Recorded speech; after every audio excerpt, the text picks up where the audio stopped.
All right, ladies and gentlemen, welcome to another episode of Two Fat Guys Talking Flowers, where we're always going to give you the good, the bad, the ugly about flowers. I'm Fern here with Joel. We got Ryan, we got Mike in the house, and our awesome, amazing, esteemed, kick-ass guest is none other than Scott Shepard of the Flower Podcast. Woo. Yeah. Thank you. Welcome, Scott. How you doing? Great. Doing great. Thank you. So we found another flower podcaster. Yeah. Whose flower podcast is named the Flower Podcast. How awesome is that, man? I had to keep it simple. You know, I just couldn't overthink it. So we just kept it simple. You know, we did the same. It's two fat guys talking flowers. You know, it doesn't, it doesn't get more self-explanatory than that, right? I love it. Except we're going to have to X out the name and change it around a little bit because you're like losing weight by the second. Well, you're not going to be too far behind. So it's going to be like two former fat guys. That's how we're going to have to change the intro. By the way, do you guys like the new intros I've been testing out? No, you popped my eardrums. I wanted to say that. I want to hear like a super cut of all of your intros like back to back to back. Yeah, that would be fun. That'd be pretty funny. I think that's what I need to see. But no, it's weird. I don't know if I like it. Okay. What do you think, Scott? What do you think of the intro? Do you like the new intro Fern's going with? I think it's always fun to change it up. Okay. So, don't do the same thing for too long. That's Scott's my new favorite person. He's on my side. This is a great day. So, Scott, you got an awesome flower podcast, but we got Did you see the collection of guests that he has on his podcast? I was reading. It's I listened to a few last week. How many episodes do you have, Scott? Wow. So honored.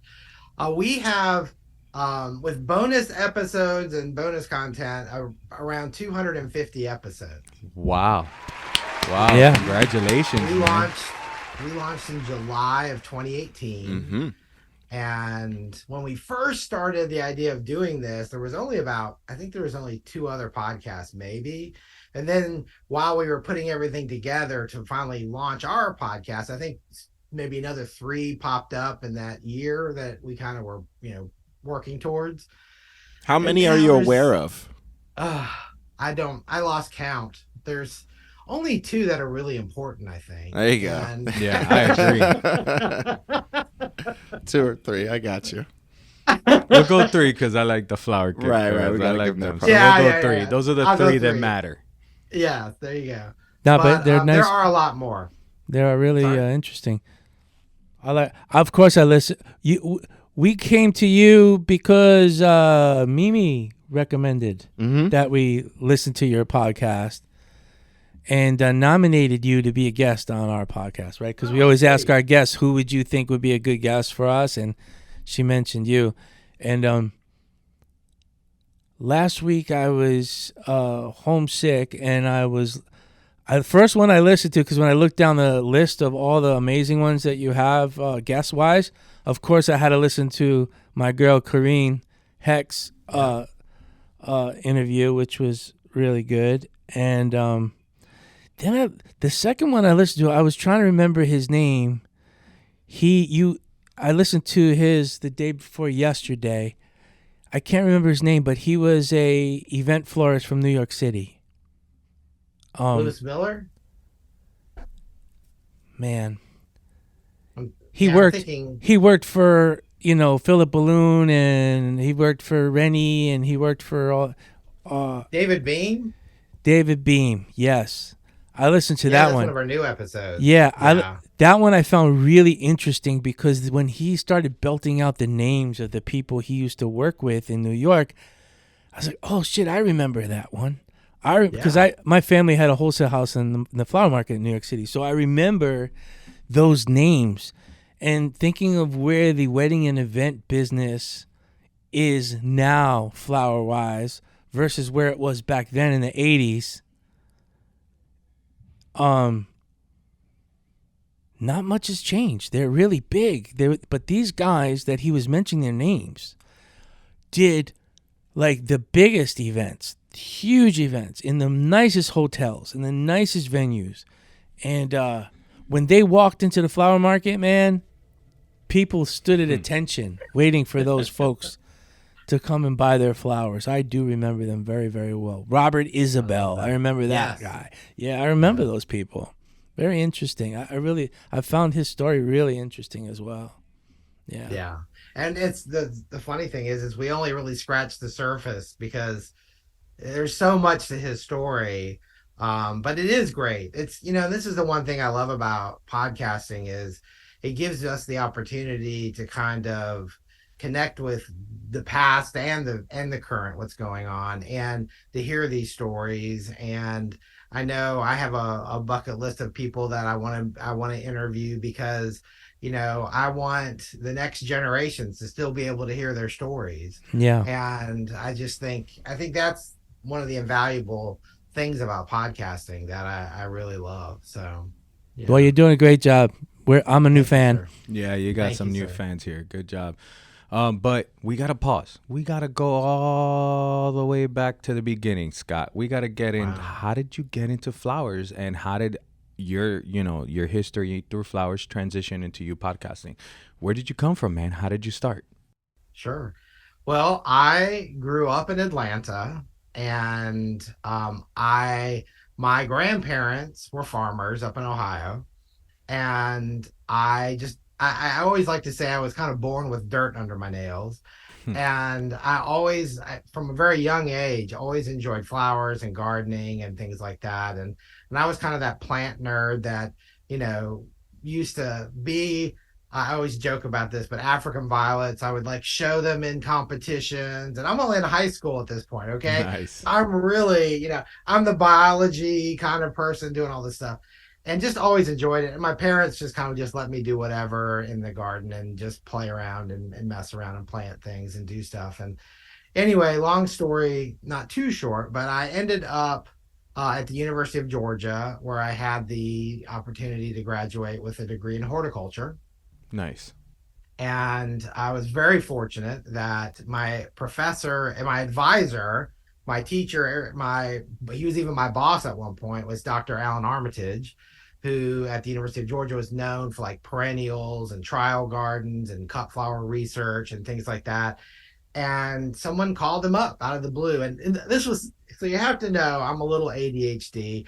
I love everything when it comes to flowers. It was the only thing I didn't want to do is dig ditches. That's the only thing I just didn't want to do. And I couldn't decide. I couldn't make up my mind what I wanted to do. So I thought, well, Dr. Armitage is like, okay, Scott, you've got to make your mind up. You're getting ready to graduate in a handful of months. And I'm like, I just don't know. And so I decided I had a brilliant idea. I was going to do these internships. So I was going to be like doing some educational stuff at Longwood, and there's another garden I wanted to work at, like at vegetable stuff and all these different things.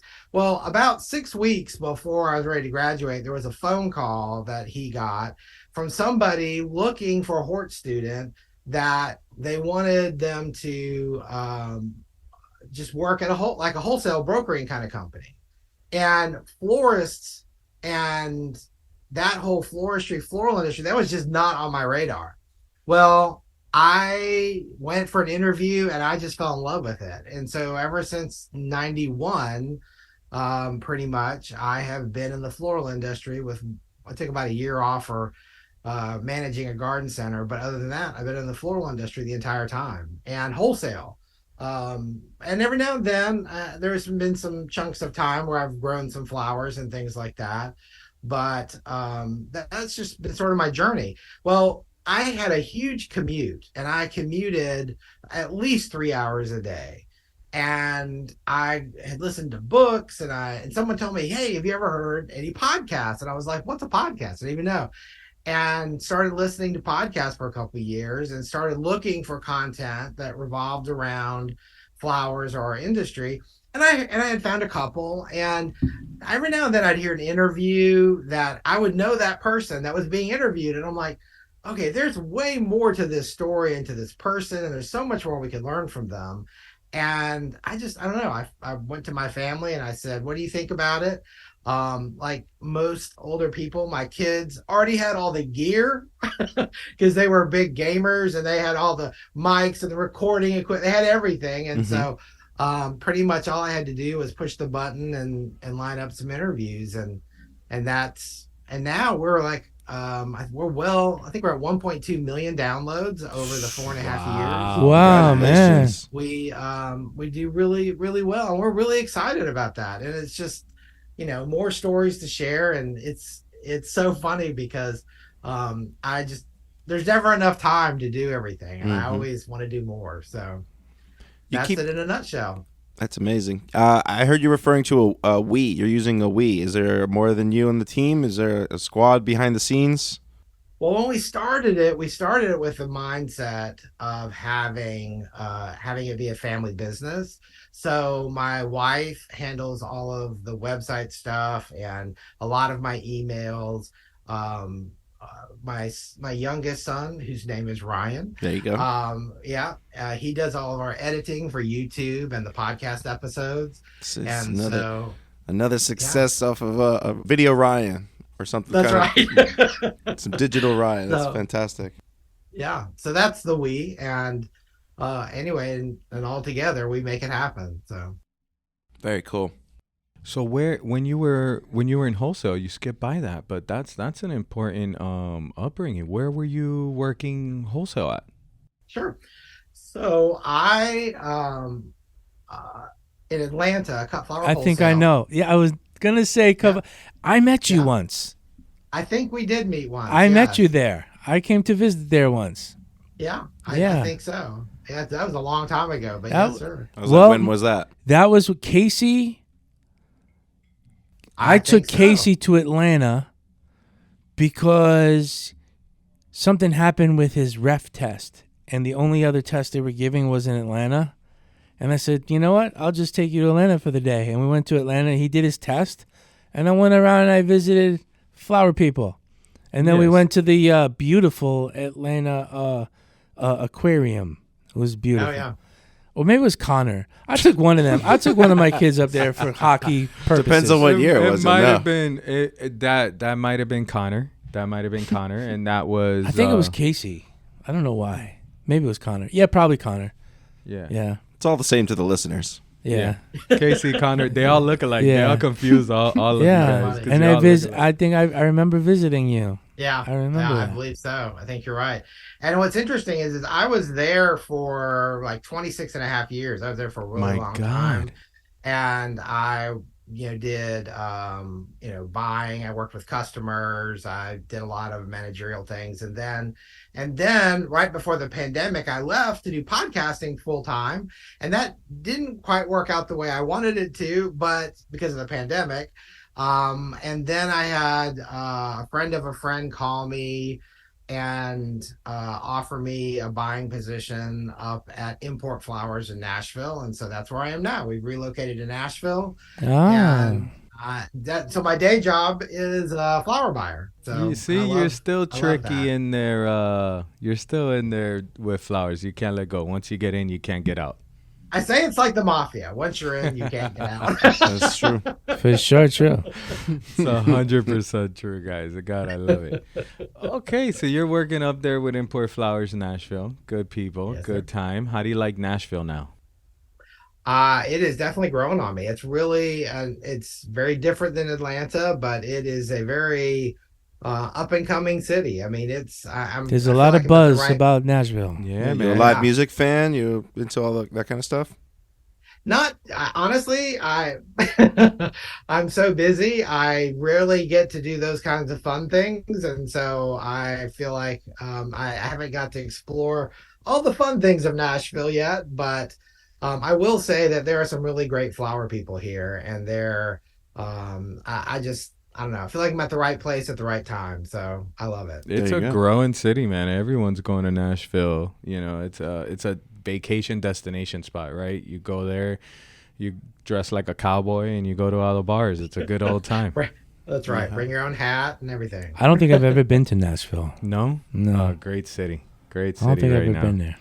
Barbie just went there on like a girls' weekend. Oh, awesome. That's what. Yeah, I hear that a lot. I hear girls' weekends a lot up here. Yeah, guys. If I'm going to Nashville, I'm going hunting, or I'm going. I'm gonna go golfing. One of the two. There you go. Nice. Hunting. Joel's quoting hunting. So how is the flower market in Nashville? I think it's pretty good actually. I was really excited Compared to because- Atlanta was what I was going to say. Sorry. Yeah, well, I think it's very similar. I think that it is not quite as big as in Atlanta, with the movie industry there and so many more hotels, and there's just so much, it's just a lot larger population. But the people here definitely love really beautiful flowers, and it works out great. I mean, there's some really great shops here, and there's a lot of big events. And last year I got to see the Swan Ball, which was a really big deal up here. It's one of the biggest events, and we had the opportunity to help supply flowers for it, and that was fun to get to go behind the scenes and see. It was pretty impressive. So yeah, it's a really great scene, and it's I don't know, it's like maybe it's just because I was in Atlanta so long. I know Nashville, there is a lot of old money and older, society kind of things, but it feels like a young city. It feels like young energy a lot of times, where there's a lot of influencers and social media people, podcasts. Everyone's doing a TikTok around the corner. Yeah. It's great. Are you on TikTok, Something. Scott? I am, but Yeah. I don't really do much with it. I kind of use it to, when I have videos I want to experiment with, I'll just throw them on there and see how they do. But yeah, not too much. I stopped TikTok like 4 days ago. Why? It's too addictive. For whatever reason, every time I changed the page, it gave me more food. Just all food advertisements. It knows what you want. Food and food and food and food. I cannot try to lose weight and watch TikTok anymore. It used to be like girls with boobs, and now it's steaks. Your mind has shifted. It's Your cravings have reading. changed. It's reading your mind. Yeah. It's reading your mind. It's and reading. I don't know what We it's don't Yeah. need any more. but I can't look at the TikTok anymore. We don't need any more reinforcement out. on eating. Let me tell you. I'm out on the TikTok. No I more. love it. Yeah. So Scott, I wanted to know if you had any advice for us as a very well more established podcast. Actually, I want to dive into that question a little more, because I was listening to some of your podcasts, and the ones that I heard were the newer ones.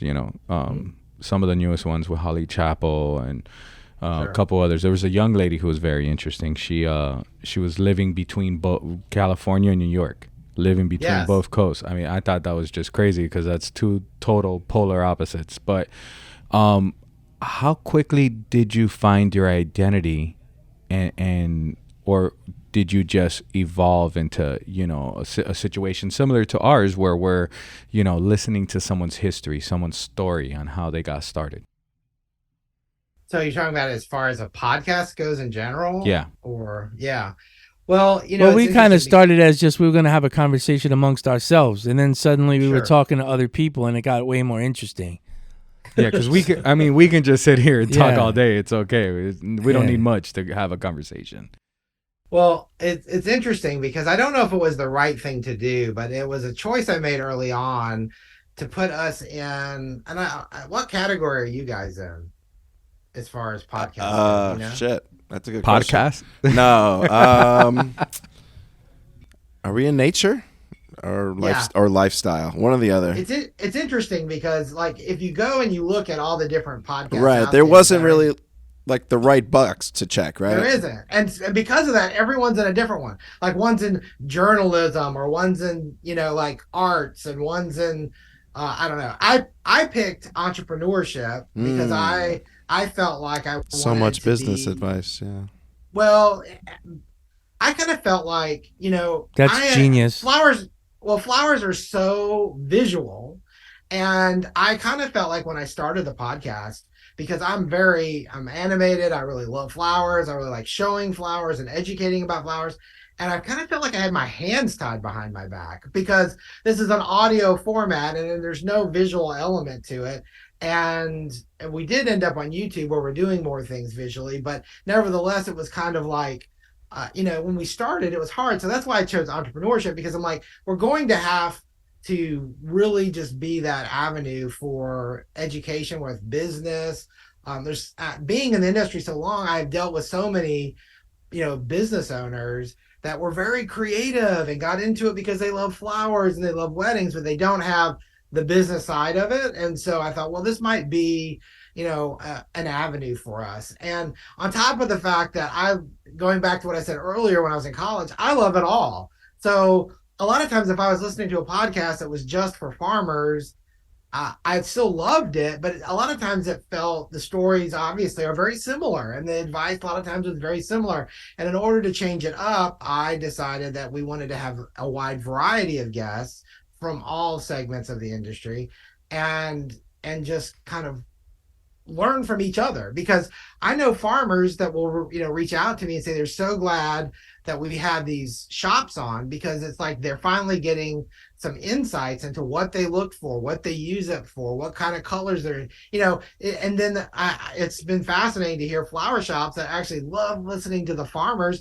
And it's kind of like they appreciate the product they're getting locally or from wherever in the world so much more, because they hear what's actually involved in the process. So, right. Yeah, I just felt like, and then over time, it's like last night, I'm really excited about this interview we're about to release, probably in the next 6 weeks.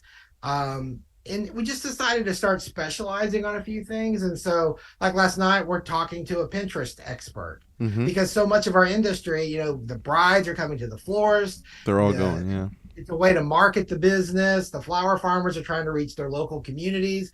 And so we didn't talk about flowers at all. We just talked about Pinterest, the power of it, how to utilize it as a business more.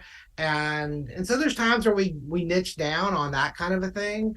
And then there's times where we're just into the stories, or, like you mentioned, Holly Chapel and the tragedy she went through, last year, and is still, living through. So, I mean, it's like there's so many things that we can all learn from each other and support each other, that that's just sort of been my thing. So my jam. That's fantastic. That is pretty good, man. That is pretty good. Yeah, no, that was. But how do you find a Pinterest expert? Like, what is somebody you knew, or you had researched that? Yeah, it's a great question. Because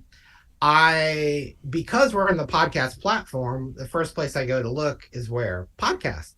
I get on iTunes and I put in Pinterest and I look for, who's out there, right?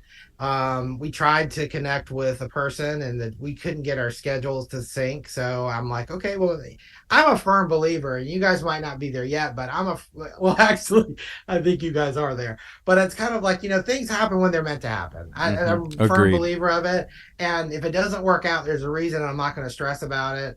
And so then one day, and I don't really spend a lot of time on Clubhouse, but I thought, there's all these different kinds of, clubs on there. And I put in Pinterest and I found somebody, and I listened to a lot of her content, and I reached out to her, and she actually referred me to another person.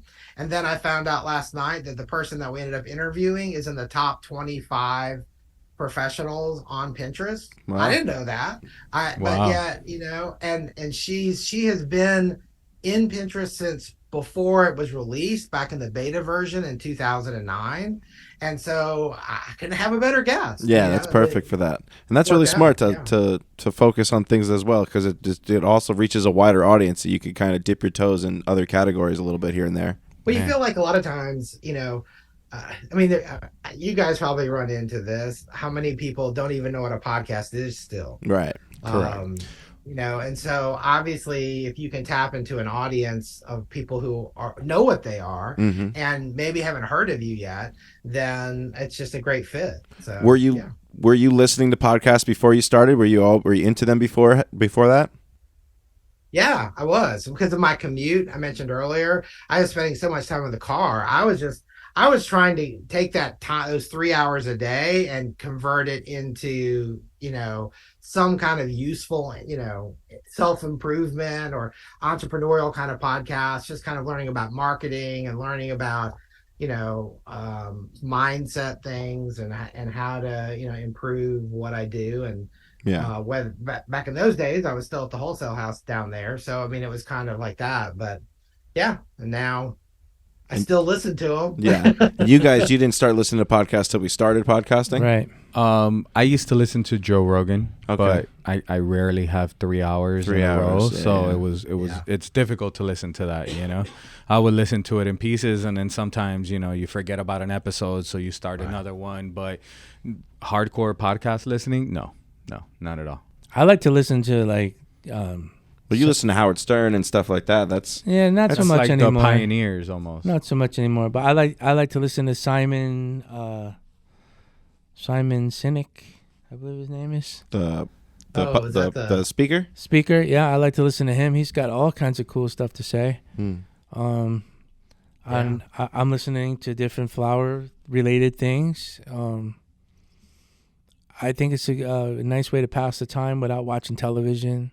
You know, you could walk and listen to it. Yeah, walk the dogs and listen to podcasts. And, well, I think newly discovered for me. And there's so much you could spend your whole life and never even do a speck. You can never even listen to a speck of what's out there. There's so much content out there. So much.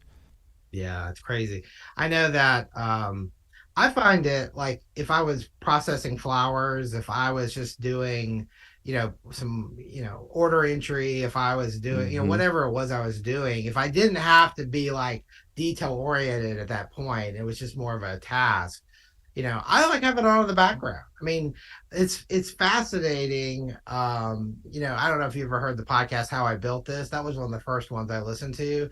And, you know, going back and hearing the stories of people who built businesses like Starbucks and all these I mean, you know, all these bigger businesses and how they started. And I always thought it was really cool to hear, you know, how the doors were slammed in their faces or how they slept on the sofas till they got their business going, or, you know, a friend's sofa or whatever. And, you know, it's like, you know, you just kind of bootstrapped it. I mean, just hearing these stories, I felt like a lot of times were encouraging. And I don't know, I just really, I got into them. So. You have such a positive personality. I'm curious if you had any like podcast nightmares or anything like kind of negative that's happened that you could give us like a little insight on. Wow. Anything that we might have to avoid in the future. Yeah, you always want to make sure you hit the record button. Dude, shit. Joel, put your face on so we can see you. Just roll your eyes the way you just did. It's happened. We've learned that one. It's happened. We've lost a whole episode. We've had to redo intros, outros, you name it. Yeah, we've had it where it just stopped recording, and then I thought you upgraded the we board. bought the box. It actually was worse. It wasn't as good. Yeah, it just you sent it back. Yeah, like it wasn't as good, and so. Yeah, it's that was probably one of the worst things. I've had a few episodes that required a lot of editing just because, you know, different things. You never know. I mean, sometimes people are really nervous and they do things they never would do otherwise. But the worst thing is definitely forgetting to hit the record button. That's only really happened to me once. And well, twice. One time I caught it like 5 minutes in. Right. We could redo the intro, but and he was very gracious. But overall, that's probably the worst thing. Okay, I think too, though, it's so funny. I have this checklist of questions. And so when I sit down with somebody, and some of them are obvious, like, is your phone on do not disturb? You know, can you close all the necessary, you know, apps you're not using on your your laptop, things like that kind of interfere with Zoom's ability to record good quality. But then one of my favorite questions I love to ask is, do you have any small animals in the room? And because inevitably there will be a dog asleep on the floor, and halfway through the episode, the mailman goes by and the dog goes crazy. And I'm like, oh no. And so a lot of times people are like, why are you asking that question? And it's like, you know, but if they have an animal, they're like, oh yeah. And sure enough, it's happened many times. We're like, let me go put my dog in the next room or something. So yeah, that's kind of fun. We're in the middle of, like, we're in like the little private office in our main sales office. So like right behind the door is the office. So like if you listen loud enough, you're gonna hear the phone kind of ringing in the background, or the dog playing with the squeaky toy, or something. Somebody like that. on the radio, Right? or, You hear that too, yeah. or there's people that, because one side is the office, another side is the hallway, and the hallway is the main exit and entrance. So you'll hear people come by screaming, or yelling. Or they'll bang the gong. The clocking in and out buttons. That when they clock in and out, you hear that as well.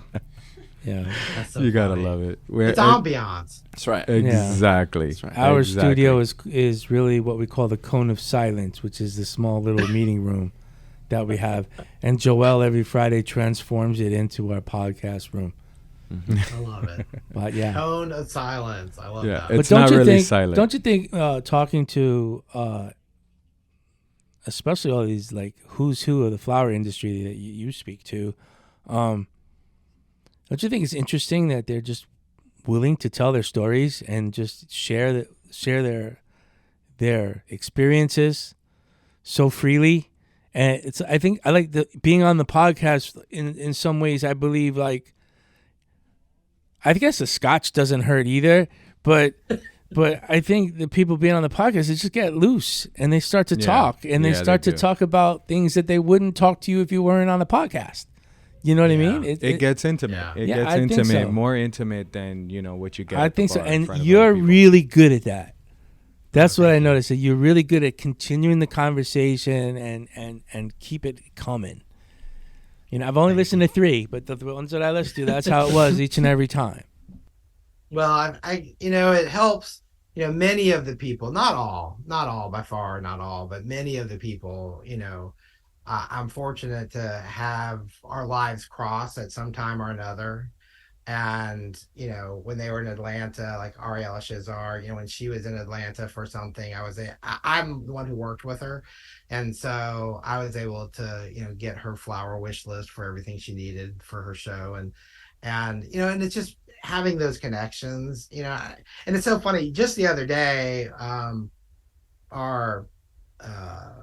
the owner of our company was at W.F.F.S.A. You guys, down in your neck of the woods. Yes, this week. Did you see him there, Fern? Yeah, he was there. He hung out with us in the detail suite.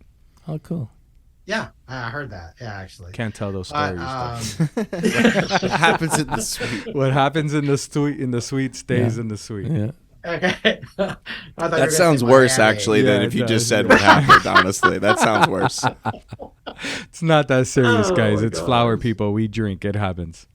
But I was just saying, like, I don't know of any other industry that's so gigantic and international, but yet the community is so small. So small. Everybody It's knows really true. everybody. Yeah. And it's like, and I feel like that really translates to everybody, and sometimes we put people on pedestals because, they just have these big followings or they're just flower rock stars or whatever. But, when it comes down to it, they care and they just like to help other people too. And I think, I am often, I say I'm honored to be able to share their stories. And I truly feel that way. I do because- believe it's a privilege and an honor to have some of these incredible stories that you could just like drop your jaw and just can't believe that people have gone through all this stuff. Like last night, I listened to a podcast before Ryan posted it. Willem from Floria's Flowers. I thought I knew everything about Floria's Flowers. I didn't know shit. This guy's doing way more stuff than I thought he was doing. And it's so interesting. It's so interesting that they could just so easily have 5 farms in Ethiopia and 2 farms in Kenya and 1 farm in Colombia and operations in the Netherlands and a breeding operation. And it's going on and on and on. And I'm sitting here and I was like, wow, I didn't know. And I just keep learning every single time that you listen to it. And I like to listen to a lot of your guests are on the retail side, and those stories are just as interesting, Just, I go back to the story with the guy from New York who went out on his own after he worked for all the who's who of the event business, and that was a time where like Trump was throwing big parties and everything was going on at the Plaza Hotel and all these Yeah. swanky. And it took me down like on a trip on memory lane almost, just listening to the story of what he was doing and with who. And I just said, man, do I remember him? I couldn't remember him specifically, but I do remember all the names that he was mentioning. And Corrine, listening to her story with you, I've heard a bunch of stuff from her in the past. I learned more about her. I just think every time that we have a guest, we learn something new, and it's very educational, and it's in some ways like gets a spark lit under you and makes you want to like do more stuff, you know. Well, in that story specifically, I mean, we recorded that, I want to say 3 months after she had her brain tumor removed. Wow. And I mean, she was still kind of going through the recovery process with that, and getting her doctor visit checks and stuff. And Woo! Did you hear the gong? No. Okay. Well, there's a gong outside the right when you check out, when you're leaving. There's a gong there, and if you're happy with your service, you bang the gong. The louder you bang, the harder they yell inside. So it doesn't matter what we doing. literally just said we're gonna probably hear the gong, and you heard the gong. So it doesn't matter where we're at. If we can be on a Zoom, on a podcast. We can be talking something serious, but gotta appreciate a customer that appreciates the service. Joel, you'll have to edit the gong noise in there. Yeah, we'll probably hear it in our mics. So Scott, you briefly touched on a couple things. You started in 2018. Tell us a little bit about that process, starting in 2018, giving up working for a wholesaler, podcasting full time. And then I know, obviously COVID hit. Tell us a little bit about that transition and all that.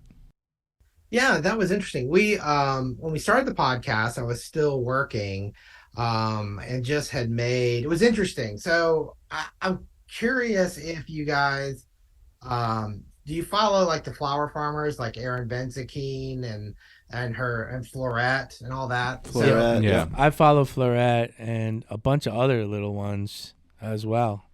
Sure. Well, when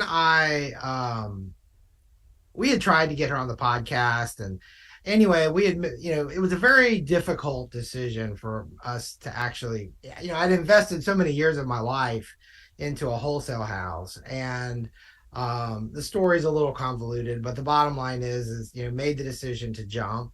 And literally the day I left there and I got home, and I'm not a person who I don't know, I don't like to say there's a sign or something like that, but I got home and I had an autographed book from her sitting there waiting, and I didn't order it. She sent it to me. Wow.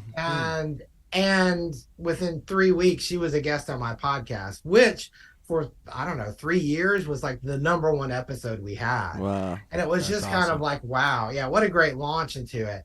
Then when the pandemic hit, it was obviously challenging because we had some sponsors that decided to not be sponsors. Fortunately, we had some sponsors that stuck with us through that, which was always interesting.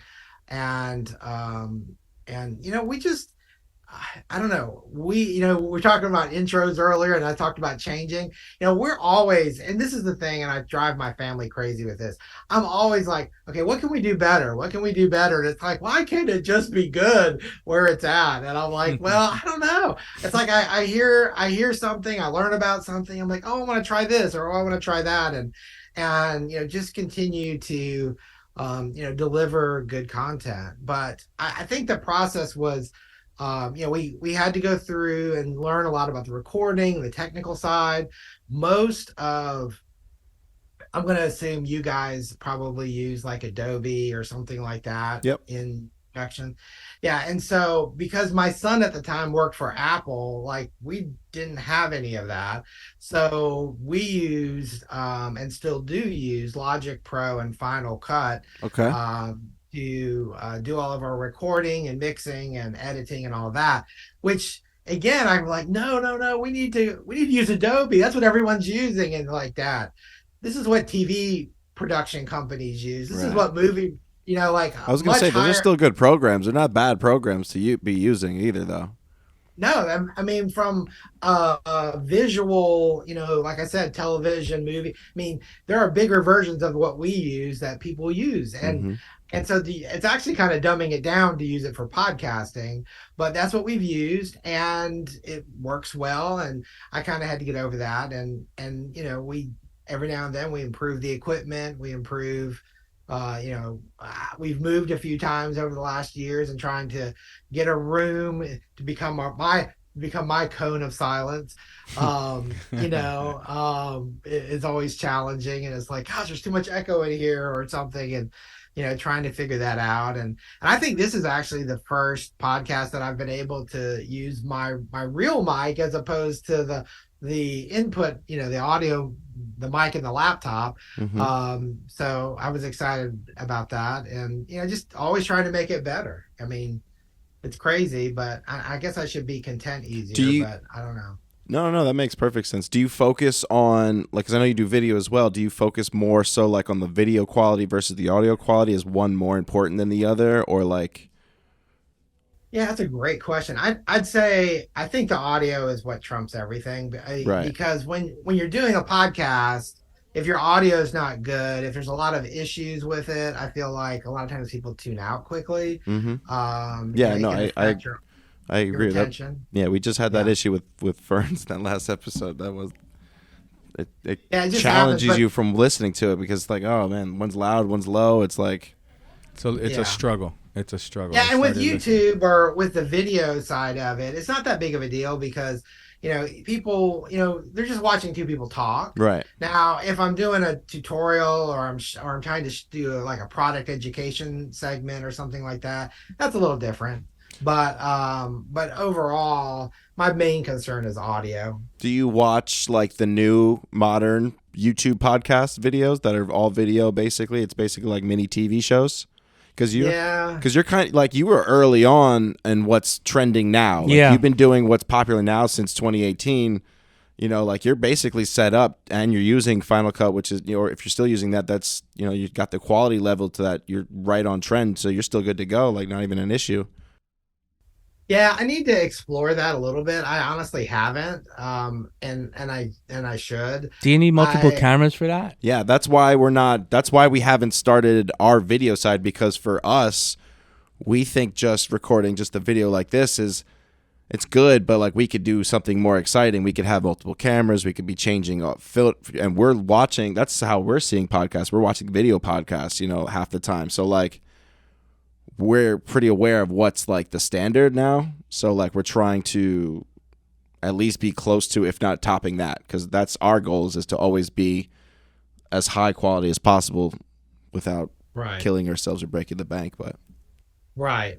And I mean, there is a law, diminishing return with some of it, but I don't know. I'm gonna have to look into it a little bit more. I mean, I know that when Zoom became so popular during the beginning of the pandemic, I mean, that's when we really started to capture the video and share it.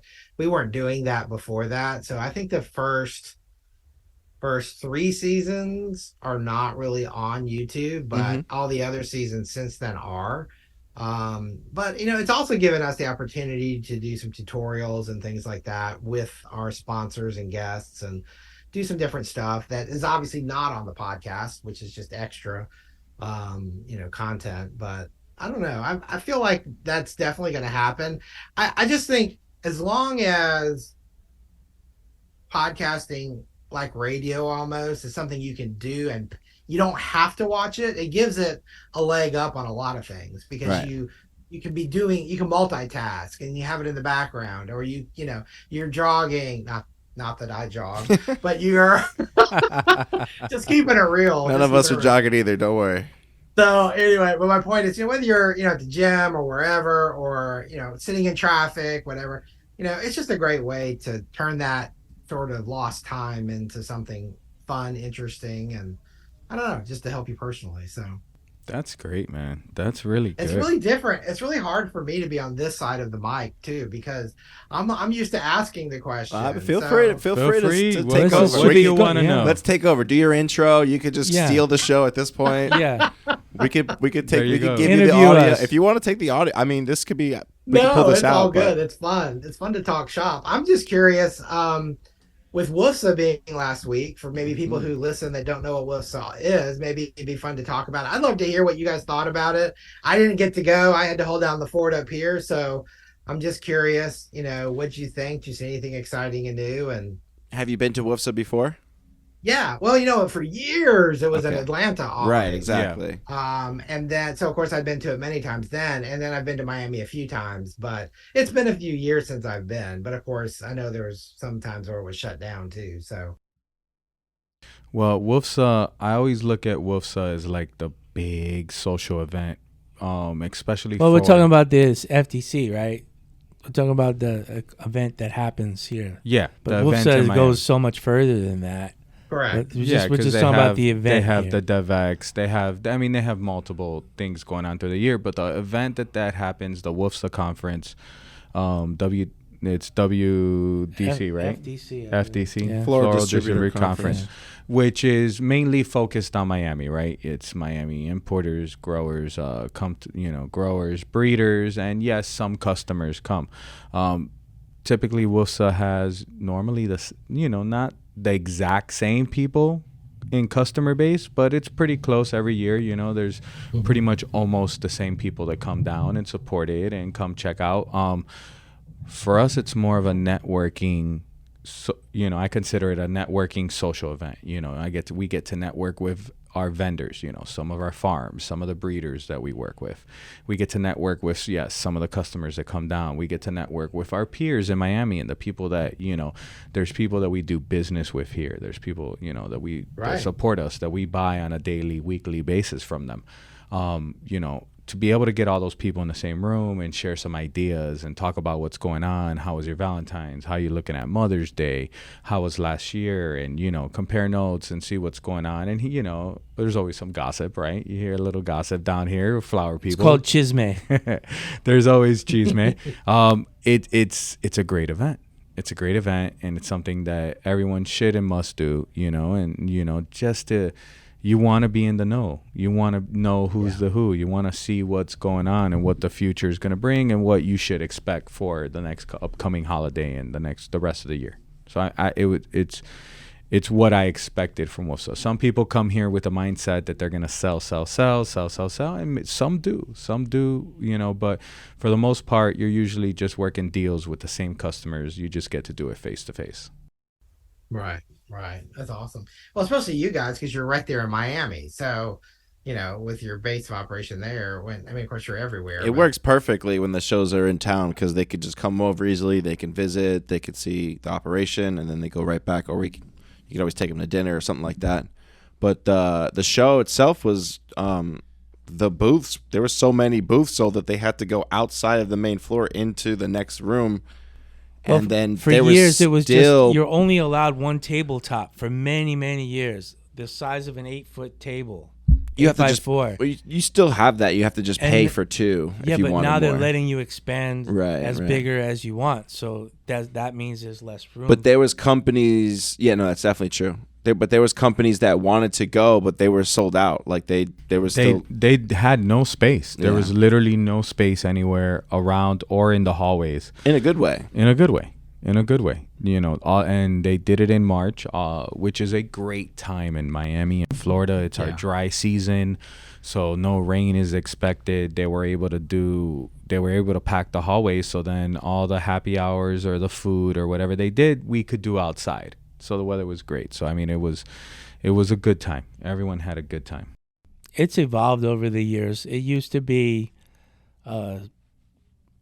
mainly Miami importer companies showing their wares, and then over time it's become more of a grower situation, and there's far less Miami importers participating. Was that what it was in the Atlanta show? Was it Miami importers as well? Yeah, It was the Miami importers. All of them would go from Miami to Atlanta to do the WFSA show. My first WFSA ever was the last one in Atlanta before they moved it down to Miami with Rio. Yeah. Well, and then we also would have a lot more like supply vendors. Yeah. and we had a lot of California vendors in Atlanta. I don't feel like, Armelini would pull a whole truck in there. yeah, They had a exactly. whole semi in they had a whole semi as their booth. It was crazy. Yeah. Those were the days. No, Yeah. but I think though, but I don't know. I'm excited. I was just glad to see, the photographs I saw. It looked like lots of people there, lots of vendors there, lots of Yeah. excitement there. You kind of feel like things are kind of getting. I mean, there's a lot of things that aren't back to normal, but when you see that kind of energy, you like to think that okay, we're at least on the path of progress now, and not just putting out fires all the time. So Yeah. There's so much now. You're a buyer, so there's so much more now offering wise, supplier wise. I mean, it could make your head explode. There's just so much, and that has really made it difficult to take new suppliers because there's so much that you're already getting from your existing suppliers, right. and there's always some new exclusivity by somebody that you want it. And in order to get that, you need to take the whole package. So suddenly the other suppliers are a little displaced. It's gotten to the point where there's way more than what we could ever buy available. I agree. And I think that's where it gets a little bit too much. It gets a little bit too much for a buyer like you or a buyer like me, sitting here trying to supply our stock with a really nice diverse inventory. But there's just every day there's another one, and every day there's another one with some other cool shit, and you got to buy it. And it's made the job of like our payables are like there's so many payments that go out. Like I don't even know how that happened. We used to have like maybe 20, 30 suppliers in South America, and now we have way more than that. And right. and from every other direction, as you I'm sure have as well. And it's just a never-ending job to the buyers in wholesale houses, the buyers that are buying for big event companies and who are buying for import companies in Miami. Those are the unsung heroes, in my opinion. Those guys have a hell of a job to do. And they have to attend these shows, and they have to walk those shows. And if you walk around with a buyer badge, it's like a target on your chest. Most of them turn them around so you can't see the badge because it is a target. It's a target, and like you're dizzy by the time you get through one lane. You one just lane. want to go home. You get to you finish one aisle. It says, "Man, shit, I need a break. I'm exhausted." The crazy part is that for like especially in roses or in other items that all these farms have expanded, those productions still have yet to mature. They're maturing now, right? They started to kick in the last year, but most plants mature in about 2 years, so that production is still going up whether people are expanding or not. But breeders are developing new varieties at record paces. It's crazy. They are developing such a large amount of new varieties. Do you feel like that's partly because like people are accepting of the weird and the crazy and the different? They're not just looking for the perfect varieties anymore? No, people want the weird, the crazy. That's what I'm saying. But I think it was more of a thing a while ago. I don't know if it's like the main thing right now. I think we're back to great wedding and event colors, and the weirdness really doesn't take first position. It did for a while, but I don't think it is right now. I think most of the orders that I see us coming through is staple stuff. Staple standards. Staples, What are you seeing out there, Scott? Yeah, what's your buzz? Yeah, I mean, I feel like I'm seeing a lot of that too. I feel like when we get hard to fill items, it's because and I recognize it right away, again, because of my background, but like I had somebody ask me for, what is it called? I think it was called Covenant Garden Jip. And have you ever heard of that? Never heard of that. Yeah, they weren't at W.F.F.S.A. Yeah, thank you. Well, I'm like, okay, I think I know what this is. And of course I look it up and I'm like, I told the customer, I'm like, well, this is your options. These are what we have. and I've not heard of this one, but I had a feeling because I actually bought. Did you this ask the seed for this Pinterest before. person? Yeah, I was gonna say. No, The I Pinterest didn't. person I probably didn't. had something to do with that one. Well, it was okay. So, do you guys know Johnny Seed, the Johnny Seed Company, and all that?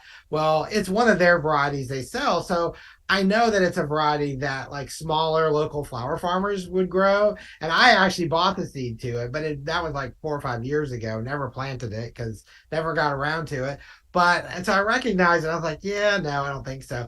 And I see more of that, like people really creating headaches for themselves Yeah. by well, like Pinterest, like we're talking about, like pulling these photographs off, and I'm like, okay, these are garden roses, not garden roses, but these are the roses you would grow in your garden, and Not cut. They're not commercially cut flowers. exactly. And I think terminology like that's very confusing for some people, because there's like we just said, there's the commercially grown garden roses, and then there's for your garden roses, and I think that's frustrating. And I think there's a lot of flowers like that, but I don't know. I feel like overall, I think the trend is definitely, Nashville is a very sort of conservative city when it comes to colors and things. It's very, the traditional, basic. Are they asking for Oceana in Nashville? Wow, gosh, that's taking me back. Because we get those every once in a while here. Do you? Yeah. No, what was the one I got? I got one Jacaranda. Those two. Oh, man. Yeah. I got one of those a few weeks ago, and I'm like, I'm probably the only one in this building who even knows what that is. And then we were talking. It was funny. John, our owner, and I were talking about some white rose, and I don't know. We got this variety in from a farm, and we're like, this doesn't really look true to the variety. In fact, okay, so it reminded me of the old, and I'm going to pronounce it both ways, Taniki or Tiniki. Yeah. That Greenish white. green. Taniki. Yeah, and it's funny, and it's like, yeah, that's what that looks like, but I know it's probably not, but I don't know. I feel like it's very traditional and conservative. It's very gardeny, which is kind of fun, and we do a lot of like the Japanese product and a lot of bringing things in from Shiggy. yeah, good old Shiggy all over the world. So Everybody knows Shiggy, man. I took home the giant Japanese Lysianthus from his booth after the W.F.F.S.A show. I brought it home to my house. The $9 Yeah, Lizzie. the $9 a stem great. Lizzies. Those things are so nice. and for those listening, it's $9 Wholesale. your cost. Yeah, My I $9 guess- Miami. Landed cost, right? $9 Miami cost, That's right. not sales Yeah. price. Yeah. So I had the opportunity back, I don't know, it was 2016, 17, to actually go over there. Wow. Oh man, Yeah, bucket me list. and one other person, Shiggy, took us around, and we visited a bunch of Lysianthus farms and hybridizers and got to see a bunch of things. And I'm like, yeah, that's the one thing about what I've had the opportunity to do over the years is just going That's on places. my bucket. That's on my bucket list. I want to do that. I was literally talking to him about traveling out there because I was Yeah. asking him. He lives in Osaka, and I was like, "How far is the Yeah. farm for you?" He's like, 5 hours. I was like, "All right, would you?" I asked him like, "Would you show me around if I went out there?" And he's like, "Yeah, for sure." So, I know you guys are saying bucket list. I'm saying like my to-do list. I'm saying I'm trying to go like Ryan this said, "I'll year, see next you year. later." Yeah.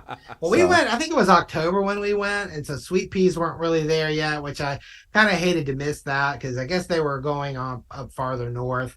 But yeah, we had to ride the bullet train down to a lot of the areas to kind of get into the zone there. But that was an amazing. I mean, I'll tell you this: when we stopped, the other U.S. person that was supposed to be with us was a day late.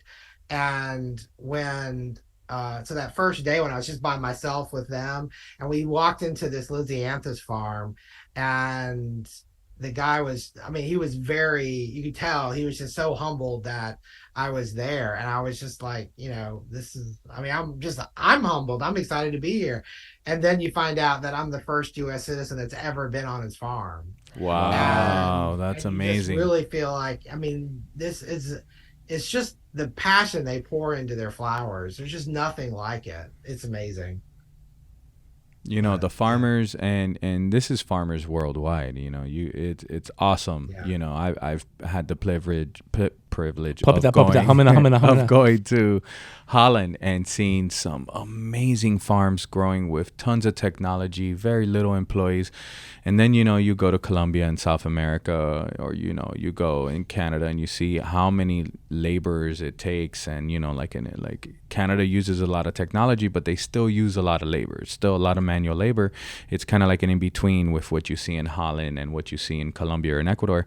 Man, it's appreciative. But I think in South America and those kind of, and even Holland, or used to be anyway, that the growers were more focused on growth. And I think in places like Japan, the growers are more focused on quality, to out-quality the next guy, instead of being bigger than the next guy. To be better. To be better than the next guy. I really feel that's the mindset. Is that right, Scott? Oh, I would wholeheartedly agree. You know, it's like, how big of a Lysianthus can we grow? Yeah. You know? I can't wait. I need to see that one How day. cool can it be? Bucket list. Exactly. Yeah. I really feel that.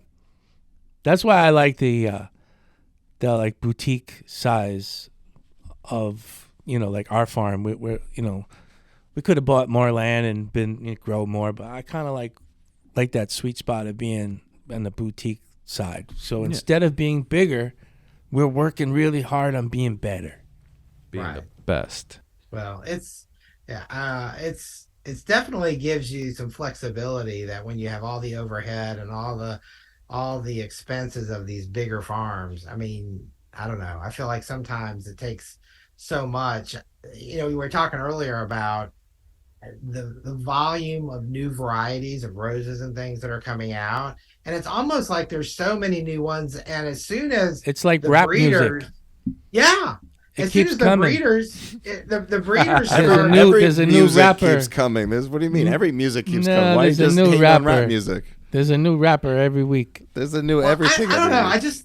I just think that sometimes now the breeders are skipping the growers and all that and promoting and marketing their roses long before they're really available.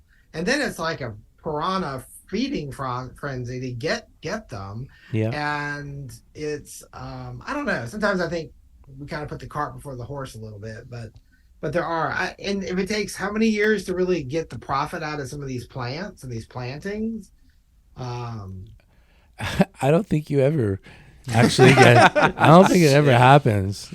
Not until I guess until you're done, when you're done paying royalties, right? Yeah, well, but then you're just ready to rip it out. There's a and new put something trend. else in. There's a new trend with the breeders that now have royalties in perpetuity. As long as you're growing it, you're paying a royalty. Which Perpetuity, is perpetuity, Mr. Wonderful. But that's a new thing, and they do that with really highly demanded varieties, and they give it to an exclusive group, and you have to pay royalties every year based on how many you produce. It's pretty interesting. It's pretty interesting how they're changing and evolving.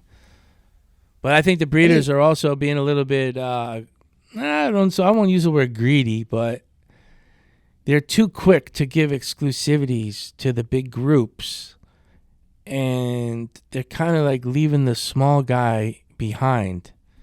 And I think today's big group was yesterday's small guy. Correct. Yeah. And giving the leg up to only the big groups doesn't really help the smaller ones get ahead. And that's kind of one of the things that I'm concerned about as a grower, because I see it happening more and more. And I do understand it and I respect it. It's business. It's a big fat check today. But in the end of the day, if a small farm can't have a good variety, a new good variety that's demanded, the buyers aren't headed there first. No, it doesn't help them get ahead. It keeps them down. Yeah. Well, especially when so many times it's like, in order to get this, well, you need to buy a red rose. Yeah. You know, or you've got to buy, if you want the red rose, then you need to buy the box of color roses, and you have that dynamic. And when you don't have you called Jeff Fresh lately? Because if you want that red, you need to take a color with it. Yeah. During Valentine's Day, you know, that's right. Then we reverse roles for Mother's Day. Oh, you need those Right. colors. Well, we need some reds to go with that. Yeah. Even with standing orders, it's that way anymore. So, Yeah, most farms are asking a good percentage of red to their color standing orders. It's crazy. I mean, the game's really changed and evolved, and you know, it's as wholesalers, you kind of almost want to do anything to, you know, we're pleasers. We want to make our customers happy. We want to make sure that they have what they need. You know, if they have what they need, they come and get and hopefully buy what we need them to buy. But it's getting a little more difficult where it's not really, hey, help me out. It's kind of like, hey, you can't have it. Sorry. I gotta give this to a guy who's gonna help me move this. And it's changed the game. It has to have changed the game for you as a buyer, you know. oh yeah. Well, one thing too is I feel like there was a day when the amount of color roses we sold was pretty close to the amount of red roses we sold. I mean, it wasn't exact, but it was, it was never like now. I feel like the percentage of red is way down. I agree. To all completely. of the amazing colors. Yeah. And I think it makes it so much harder because the farms are trying to grow for those holidays, and we just don't need the same number of red roses we used to need. Yeah. I don't think anyone does. I think there's way too many cool other things. Way too many cool other colors for sure. Not just that. Now the more worldwide acceptance of color enhanced roses, that is a whole different ball game that has, doubled those. Man, I really don't need red, but those red with glitter I gotta have, or the reds with the white stripes or hearts, or there's so many. Not just what we do, every farm is out there inventing, and there's new colors and new options, and that's a whole different ball game of what's being added into on the color side of roses, period. I heard there was something like some kind of cheetah rose or something down there. Yeah, we have. Is that you guys? Yeah, we got a beautiful cheetah. We got a zookeeper mix. We have cheetah. We have zebra. Tiger. We have tiger. Listen, don't you think that it's pretty cool and interesting that the event community is now incorporating things that were taboo just a few years ago, that they would never even think of incorporating? Or how dare you color even enhanced offer me that? Flowers. I mean, it's not just roses. It's gyp. It's hydrangea. Right. It's the whole color enhanced. It's a thing now. It's a thing, but it's not just a thing for the supermarket. Now it's a thing for these, and some who's who of wedding and event people are incorporating them into their designs, which I think is really, really cool. Some of the people make these giant clouds in different colors of the gyp, and it just looks amazing. Just amazing. I love the way it looks. Have you seen that video? Which one? The one of the guy roasting the color enhanced roses? Yes, Andy sent that to me. No. Andy told me to go get them. I'm gonna pull this video up for you, Scott. I'm curious though, where do you stand on the color enhanced rose market? Like, are you pro it? Are you against it? Are you a purist? I feel like I have to. I feel like I'm walking the line here now. It's all good. We won't judge you. We've heard it all. We won't judge you. Yeah. So I personally am not a huge proponent of enhanced roses.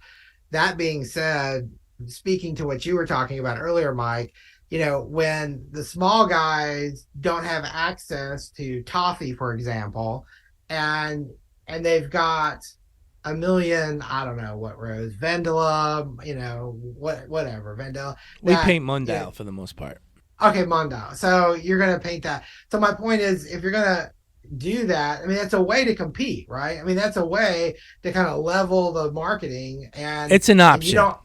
It's an option. It's an option. It's the only option for those little florists who can't get their hands on that toffee, and they have that client who's their main client. Yeah.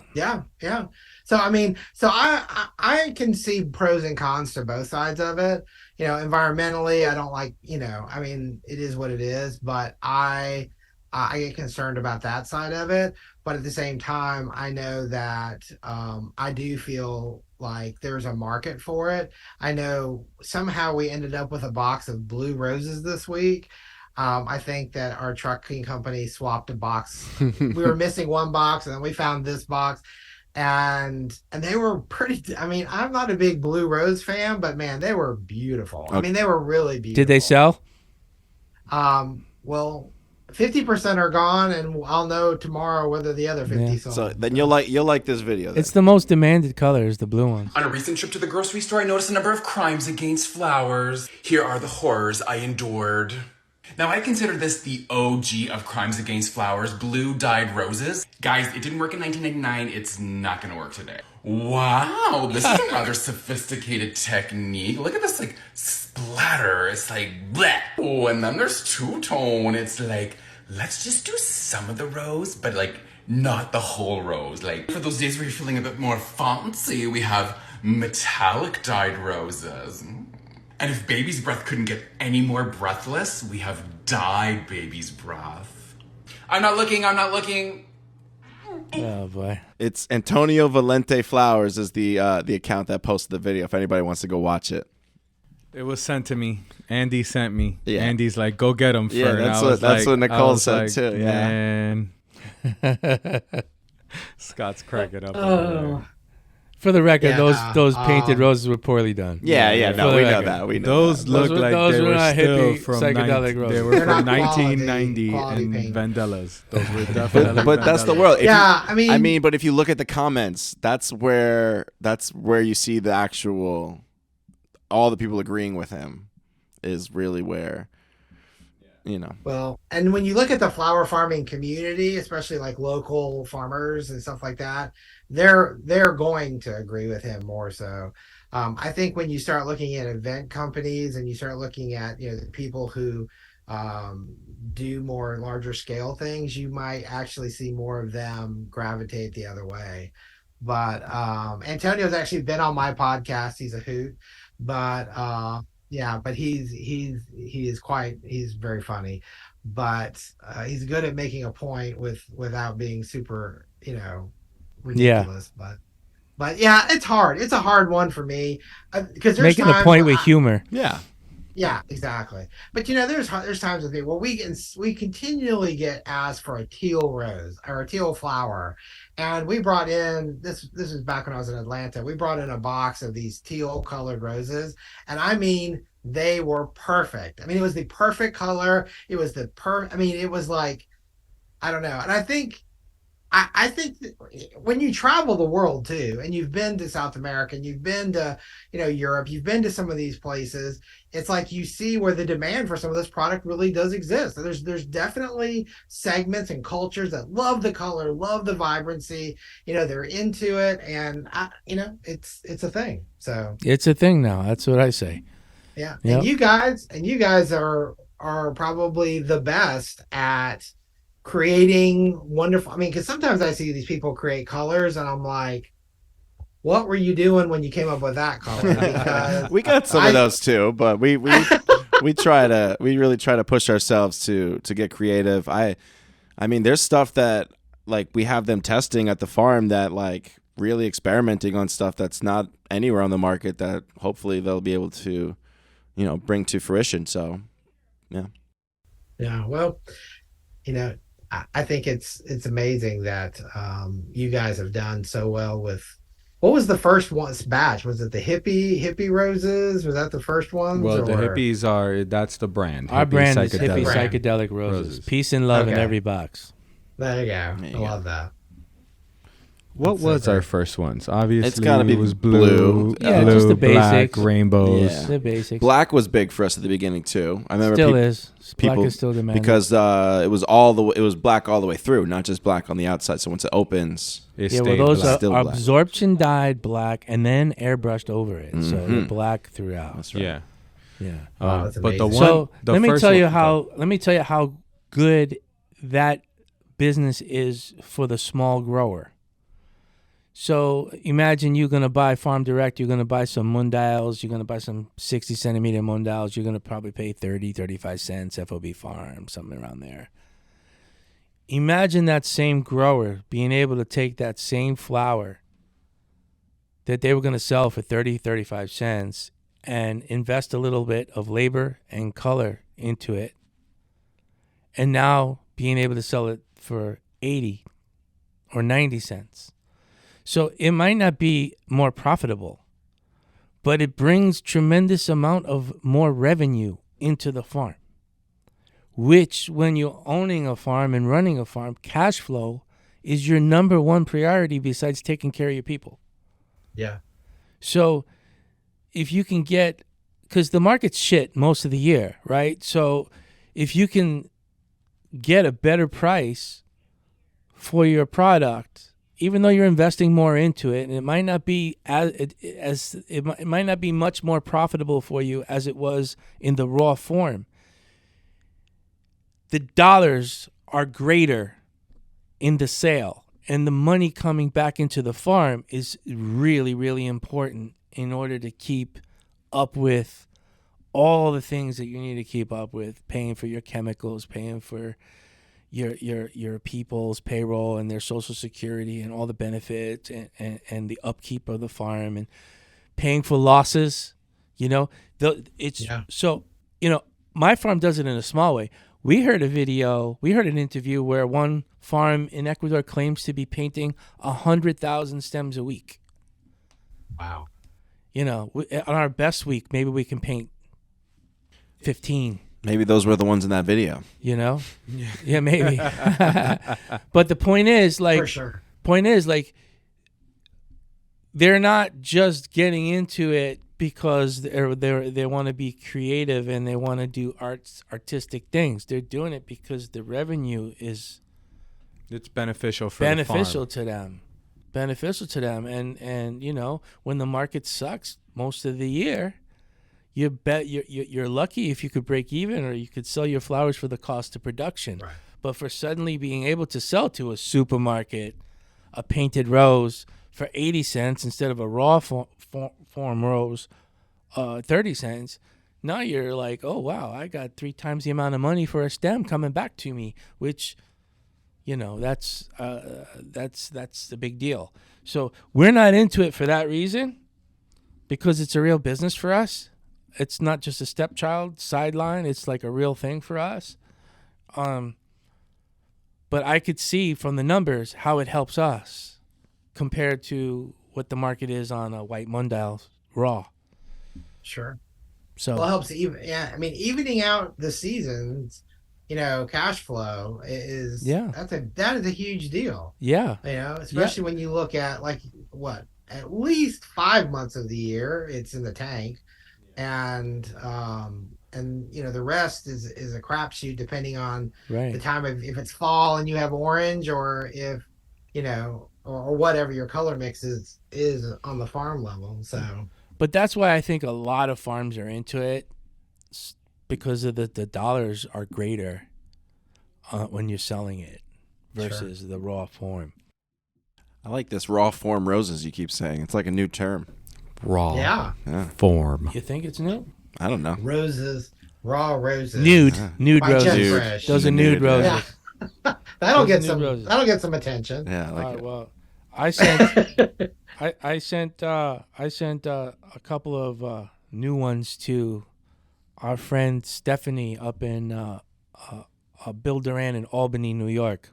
Wholesale and heels, if you haven't. She likes cool stuff. So we sent her a couple boxes, and she called me and she said, these are the coolest things I've seen in a long time. So imagine, you're a buyer. How many more flowers are you going to look at to get excited? It's like another day. But if something just completely different and new on your sales floor, and you put it there as the buyer, you get a lot of high fives on that. It's like, you might even get customers say, I will never buy that, but that's cool. Well, and then they start talking about it at least. Right. Talking about you. Yeah. And, it's what is that expression? When they stop talking about you have to worry. So exactly. Yeah.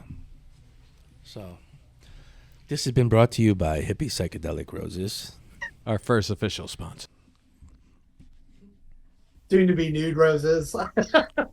Yeah. Roses in the nude.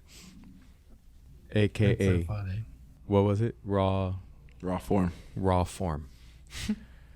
You guys always make fun of me, man. You guys That's always not Best making part fun for of us. you. What do you mean? It's you guys are that's always part of breaking it. my balls. Why are we here? Why else are we here? I was just explaining my theory. We- why so many people. But we are didn't into disagree that with now. the theory. Yeah, We didn't one shut down the disagree. theory. We just like the raw form. You take everything I say and put me on So blast on a sensitive. daily basis. Love it. Love it. All right. So I They're know brutal. Trust me. I know we had some questions, some emails come in. Well, there's 2 emails this week. Real quick. One is from our friend Greg. It's actually, we missed it last week. It was from last week. My bad, Greg. It was in reference to when we were talking about the airline excuses for flight delays. He says his favorite is delay due to weight and balance restrictions. Translation meaning, sorry, we didn't have enough cargo to fill the plane. Or a second close is crew rest is his favorite excuse for cargo planes. Yeah. When the Crew flew too many hours. crew rest. There's yeah. no crew on that plane but the pilots. Love it. Love it. There's a laundry list of excuses, guys. I love them. And then we got actually a couple questions from Ogbanar, but we'll just ask one of OG. them. Let's see. His question was, if you're creating a micro wholesaler brand with a retail division in 2023, what would be some of your absolute must-have products on your inventory? Hippie psychedelic roses. It's a no-brainer. No, well, like Jeff Fresh Flower. I remember there was an growers. episode where you were saying, like, if you're not selling Rosa Flora as a wholesaler, you're not. Well, Rosa Flora is not just going to sell any. Well, he's saying any- as a micro wholesaler starting a new brand So in 2023. I think that's a thing now. I think a wholesaler in the back door, retail in the front door has always been around, but I think the retail flower market concept is a growing thing, and they are inviting DIYs in. They're doing lessons. Their they're doing- host the classes. They Classes, have, like, yeah. Instead of like painting with a twist, yeah. you know, it's like flower flowers. arrangement with a twist. Yeah. So then, you So- guys could all do this together. Then can you name like 5 must-have products on your shelf in that micro wholesaler? Products or brands? Assuming they can get access to it easily with a cold chain and a truck. You want to That's a start? big Scott? assumption there. Well, I mean, because that's going to eliminate half the products, right? If you don't have a truck, you know, like you don't have a cold Right. chain, you're going to lose half the products immediately. Yeah. So I feel Well, I mean, for me, I mean, obviously for you guys, I'm assuming like South American product. Obviously, you know, there's all the. I mean, that's kind of a huge question. So I'm trying to think. You know, I mean, for me, what would be then? How about what would the first ones you order? Like, what are the ones that like you would make sure that are in your cooler, maybe, just to kind of answer. You got to have a wide selection of roses. Yeah, Gotta have. That's roses. the number one selling. garden thing. roses are going to be a thing. Yeah. Mm-hmm. You have the wide selection of roses, filler flowers, and some hardware. Yeah, I almost leather don't even know if leaf you need and hardware anymore. Yeah. I mean, Greenery. I would Yeah, agree with I mean- Scott there. Yeah. yeah, I almost think supplies are. I don't know. I think the No, when I say niche- hardware, I mean like, leather leaf and ruscus, and Oh, yeah. that's what I mean by hardware. Pom-poms and Yeah. The stuff that I would doesn't die. definitely- Right, exactly. Well, I would definitely think too. I would considerably. I mean, I would really look at California. I think there's some great product that you can bring in small quantities and bring in a diverse product line. That a lot of wholesalers, a lot. I don't know. I always think that you want to look different than your local grocery store. Right. You want to look different than maybe your local mom and pop shop. You want to have some stuff that sets you apart.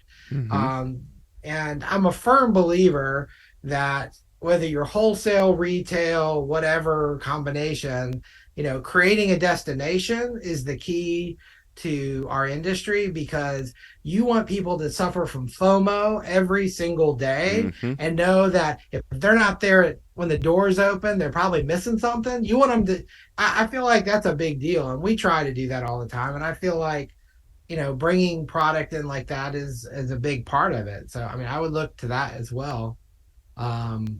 Imports are nice, but you can pretty much source everything like that through somebody like y'all, or other people in Miami now with Holex and some of these other companies that do it all. So That's a good one. Man, I like that answer. I would like to. I like to say. I think yes, you gotta have roses. You gotta have pom poms. You gotta have your fillers and your greens. That's kind of.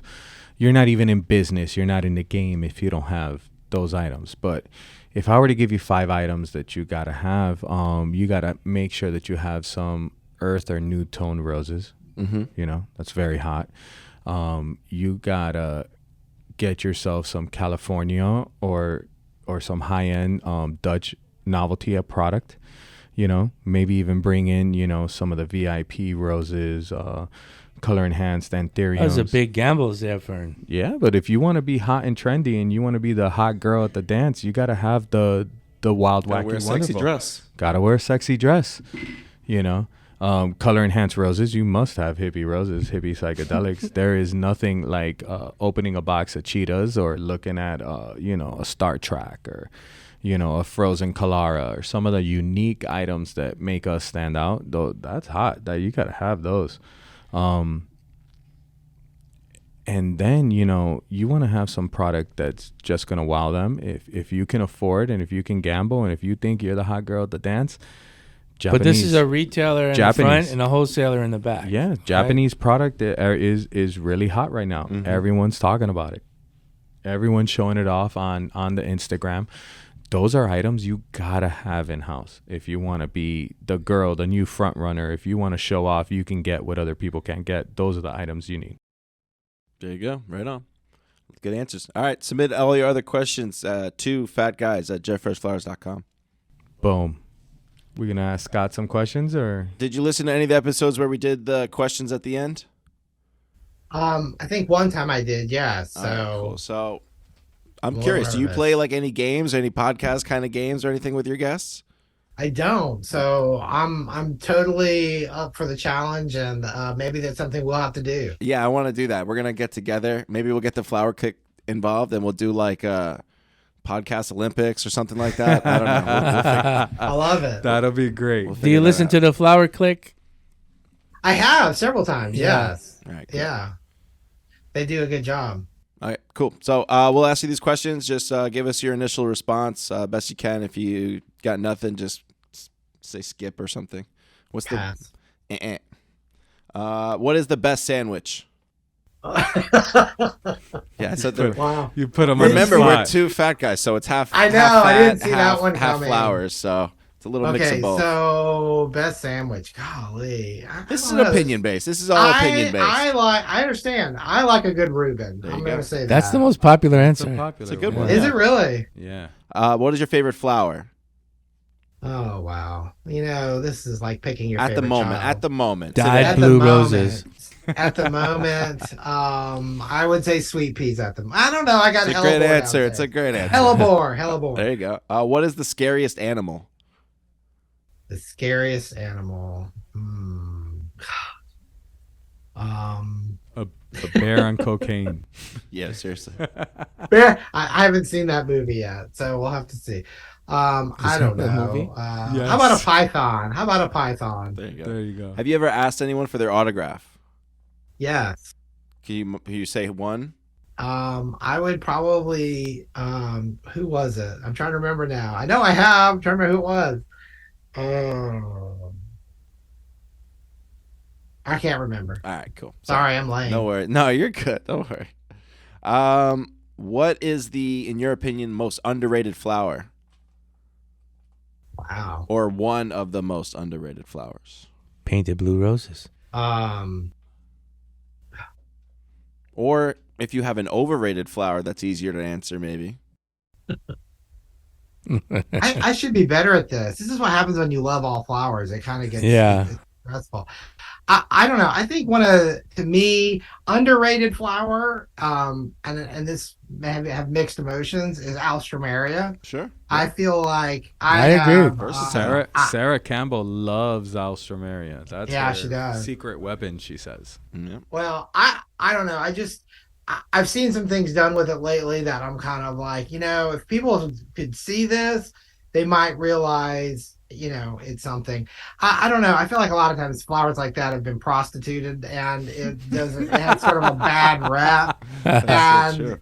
And it's like, you know what? It's sometimes what's old needs to be new again. So Have you seen some of those garden astros, like the fashionista, the single stem? Beautiful new item in it's the astro amazing. In world. fact, I think I even did a TikTok on that or something. Okay, there you go.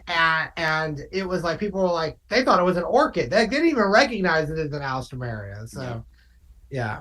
There you go. What is your go-to way to relax? A a big tub full of hot water and just soak. That's my best way to relax. What kind of flowers would you want at your funeral? Hydrangea. I'm a big hydrangea fanatic, so probably lots of those. Okay. You get one superpower. What would it be? Ooh. I'd say flying. I've always wanted to fly. Yeah. And plus, you don't have to all that, first class. You can be first class everywhere. So there you go. I agree. I can fly. All right. 2 more questions. Yeah. Pick a movie or TV character to have lunch with. Ooh.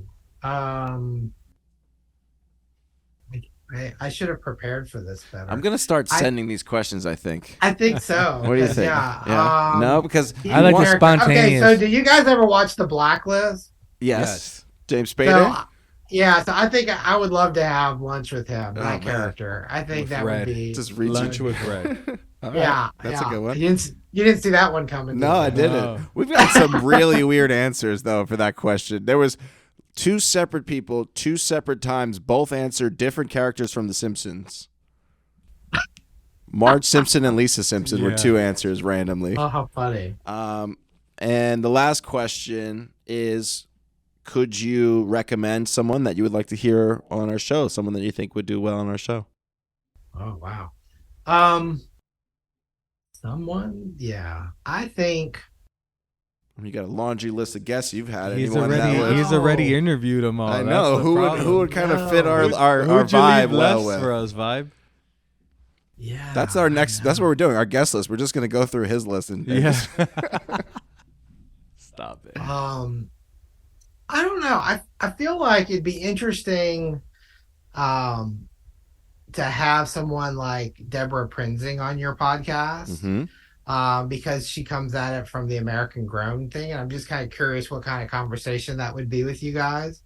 But I think too, I think it'd be hilarious to have you and David Beam, the guy that we had from New York that you were talking about, Mike, Really? on your podcast. Yeah, I mean, I just think it's cool to sit around and share the the We were older supposed New York to do that. stories. Yeah, we were supposed Share to the have vibes. like a 28th Street episode. Or Yeah, something. I think I heard that on Reunion one of your episode. episodes. Yeah, we were and I supposed think to do that would that. be a great episode.